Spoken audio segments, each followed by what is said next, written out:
Jailolo atau dalam penyebutan lama disebut Gilolo ini pernah dicatat oleh orientalis Inggris Thomas Hay di paruh akhir abad ke-17, di mana dalam catatan itu memuat gambar seseorang dengan tubuh dipenuhi tato yang disebut sebagai seorang pangeran putra dari Raja Gilolo.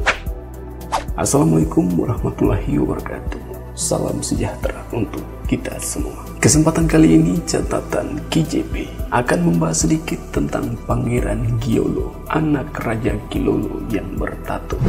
Namun sebelum lanjut, seperti biasa klik subscribe dulu ya, buat bersaudara dorang yang belum subscribe, agar kita bisa terus saling berbagi informasi menarik tentang Maluku.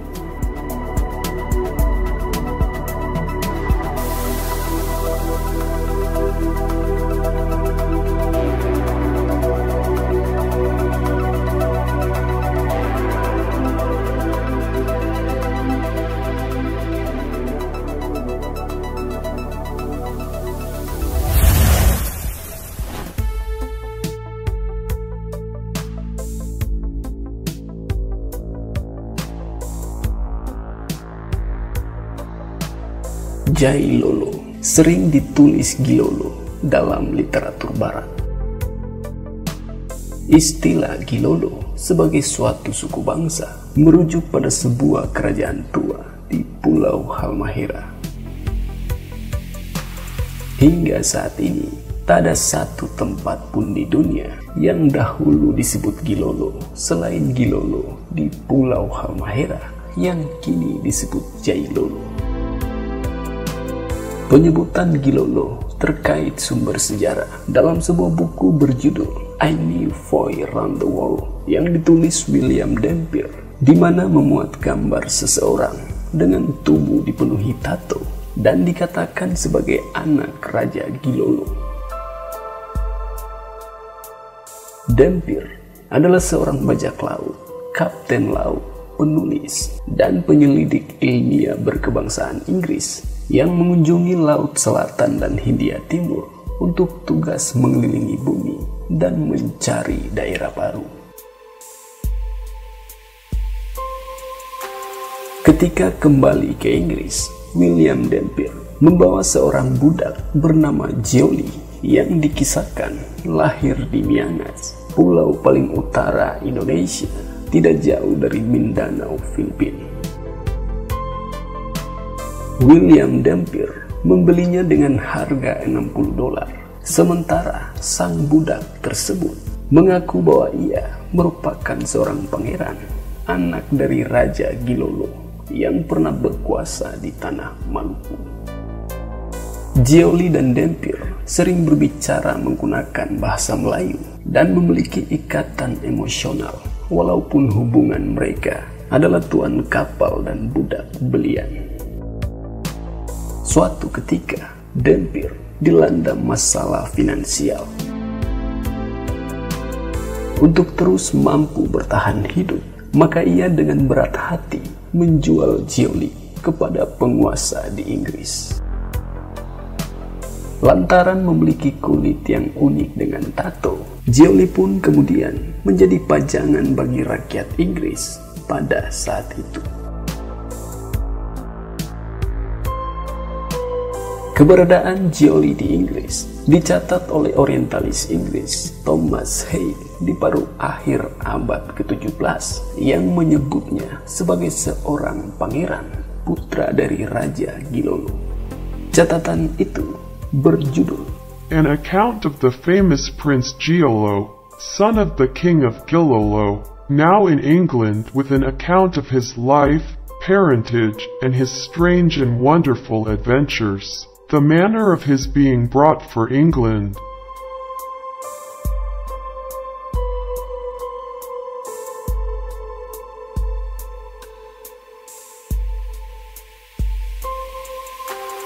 Di Inggris, nama Gioli dilafalkan sebagai Giolo atau Giolo dengan poster yang disebar untuk pameran akan tubuhnya tersebut bertuliskan pangeran bercat yang terkenal. Ia digambarkan sebagai sosok budak bercawat yang murung, kesepian dan pendiam, dengan gambar-gambar aneh di kulitnya. Sejarawan mencatat sejak ketibaannya di Inggris pada tahun 1692, tato giolo adalah gambaran hidup di dunia bagian lain. Tatonya dikatakan melindungi dirinya dari bisa ular dan racun. Ketenaran giolo bahkan mendapat perhatian oleh Raja Inggris ke istana. Tak lama, Gioli meninggal karena cacar di Oxford. Pihak universitas memutuskan untuk mengawetkan kulitnya demi ilmu pengetahuan dan digantung bagai lembaran kertas dengan tinta di samping peta Tiongkok milik John Selden.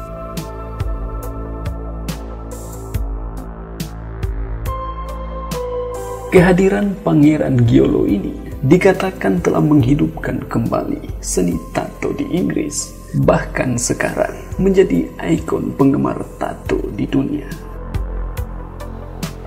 Pangeran Giolo tersebut diyakini berasal dari pulau rempah-rempah di Hindia Timur atau Nusantara bagian timur, yaitu Pulau Halmahera di Kepulauan Maluku. Pertanyaannya, apakah benar pria bertato ini adalah anak dari Raja Jailolo? Sebab jika melihat kebudayaan dan tradisi orang Jailolo sampai saat ini, realitanya tidak ada seni tato di sana. Bahkan dalam sejarah kerajaan Jailolo pun tidak ada catatan-catatan yang membahas atau menyinggung tentang tato. Jadi kesimpulan sementara bisa dikatakan bahwa Pangeran Giolo ini bukanlah orang Jailolo, apalagi anak Raja Jailolo. Bisa saja dia adalah orang Sulawesi Utara karena ia lahir di Miangas, atau bisa saja dia adalah orang Filipina yang mengaku sebagai anak Raja Jailolo supaya diperlakukan istimewa oleh tuannya yang telah membelinya. Kasus ini hampir sama dengan kasus Enrique Maluku yang mengaku orang Sumatera padahal kulitnya hitam legam. Dalam buku karya Helmi Yahya dan Reinhard R. Tawas berjudul Pengeliling Bumi Pertama adalah orang Indonesia, Enrique Maluku, disebutkan bahwa mengaku menjadi orang Sumatera di Malaya bisa mengangkat gengsi karena selama berabad-abad Malaya berada di bawah perlindungan Sriwijaya. Pengakuan Enrique Maluku sebagai orang Sumatera ini yang kemudian menjadi salah satu dasar orang Malaysia mengklaim bahwa Enrique adalah orang Melayu. Namun semua teori itu telah dipatahkan oleh Helmi Yahya dan Reinhard R. Tawas dalam buku mereka Enrique Maluku. Kembali ke Pangeran Giolo, apakah kasusnya sama dengan Enrique? Jika kasusnya sama, berarti bisa ditarik kesimpulan bahwa pengaruh kerajaan Jailolo jauh lebih besar dibandingkan kerajaan lain di Maluku, sehingga ada kebanggaan tersendiri bagi pria bertato ini yang mengaku sebagai anak Raja Giolo. Ini hanyalah asumsi saja yang mungkin saja salah, tapi mungkin juga bisa benar. Maka dari itu, dengan ini harapannya ke depan ada sejarawan yang akan mengungkap lebih jauh tentang fakta kebenaran Pangeran Giolo ini. Apakah benar dia adalah anak Raja Giolo ataukah hanya mengaku saja seperti kasus Enrique Maluku?